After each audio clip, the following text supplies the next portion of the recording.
Okay, welcome to week 5. So this week we are learning about political parties, and I have a favor of you guys. So this is the textbook, the OpenStax textbook, American Government 3rd edition.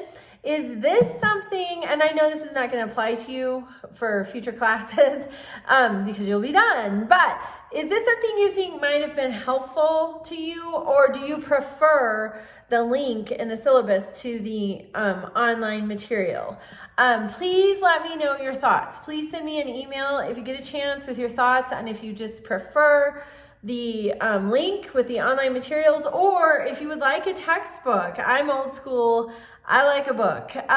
If you think you would like a book, I can see then other students probably would too, future students, and I could talk to the bookstore about carrying it. So please, please, please, if you get a chance, let me know your thoughts, textbook or just online resources.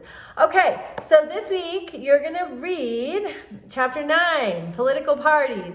And political parties are something that George Washington saw as an evil. He felt they would be divisive. And if you're paying attention, they are. So he was a little bit prophetic on that.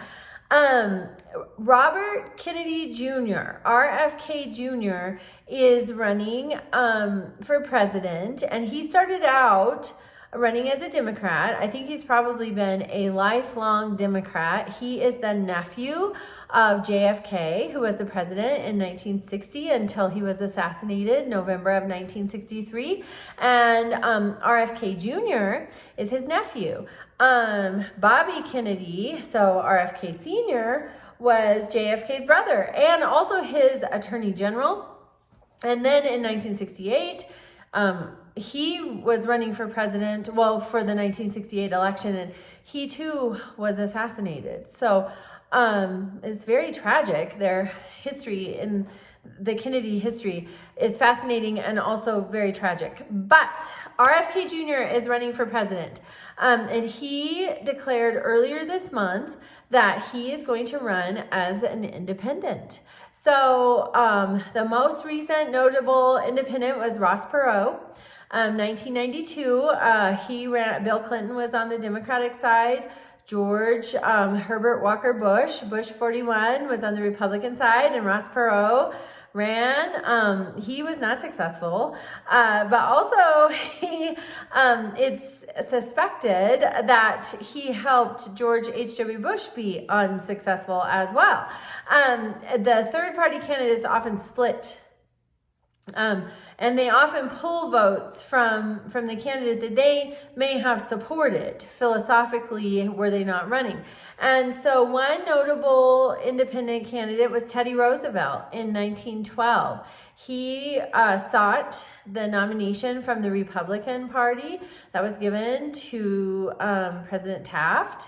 It made Roosevelt furious, and so he stormed out of the Republican convention and ran as an independent, and he and Taft got way more votes, popular votes, than Woodrow Wilson, but Woodrow Wilson won the election as a Democratic nominee. So that's what we see a lot of times, third-party candidates split.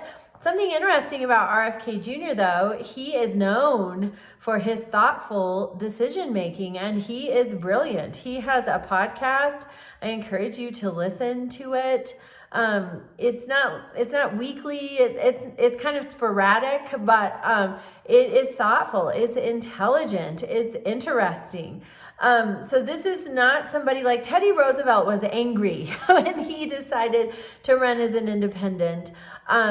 RFK Jr. is not angry. He's very thoughtful, very intelligent, and so it will be interesting to see if in our very much well-established two-party system, we can have an effective third-party candidate. This is going to be interesting. So I encourage you to pay attention to your current events always, because what's the purpose of this class? Obviously to satisfy your college requirements and college credit, but for your own personal knowledge of how your government works and how you can be an integral part in that. So be paying attention. This is an exciting time with the presidential election coming up next year. And if you get a chance, let me know, book or no book. What are your thoughts? All right, have a great week. Oh, also, so this week you just have your reflection assignment and a quiz. And next week's big, so rest up this week. All right, have a great week. Let me know. Talk to you soon. Bye.